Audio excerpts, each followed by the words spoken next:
welcome to another screencast. This time we'll be discussing the regulation of the movements through the large intestine.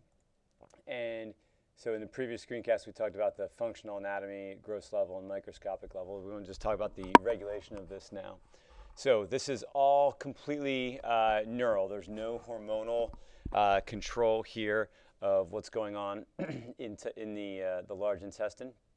Right, or the colon. So the first thing that happens is even just thinking about food or food entering the stomach, so the stomach distension here, right, food moving, or the chyme moving into the duodenum, that's going to cause distension or stretching, or this distension or stretching in the stomach will send action potentials locally to the smooth muscle cells of the large intestine, and that is actually going to stimulate the mass movements. And this makes sense, right? Because if food is coming in here and if chyme is moving in here, you want everything to be moving along, and this is the end of the line over here. So you want the end of the line to also be moving food through.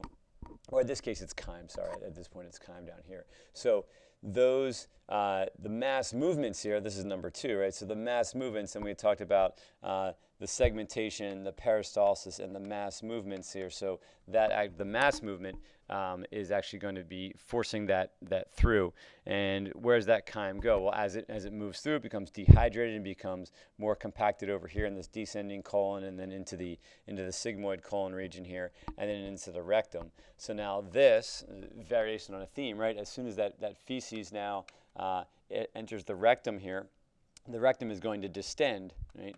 And so this distension of the rectum sets off local reflexes, and these are local action potentials. So all these lines are action potentials, right?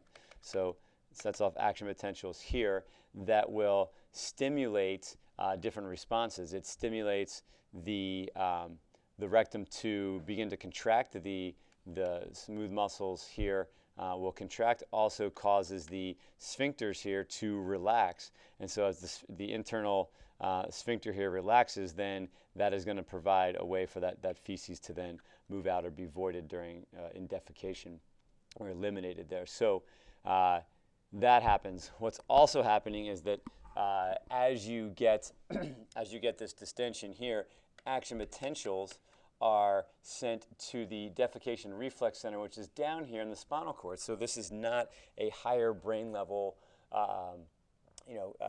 cognitive awareness here. This is just going to happen without you, without your cognition of it. However, it does, when you send action potentials to this reflex center here, action potentials are sent up, and you will have some sort of cognitive sensation there that you need to void, that you need to have a bowel movement, right? And so then, if it's not time, if you're not in a good place, like you're sitting in the middle of a class in this situ, you can have action potentials moving down here that will then you can have this voluntary control over this external anal sphincter here, and so you can prevent that voiding long enough, right? So till you can get to some place where it's more socially acceptable to be voiding. Of course, if you're an animal and you are out there walking around in the world, this just happens, right? And if you've been around horses or cows or pigs or anything like that, then you know, like, this just happens, right? Or if you have pets, right? This is why you're taking your dog for a walk, right? So dogs have some little bit of control over this here. Interestingly enough, as infants, we don't have control over this.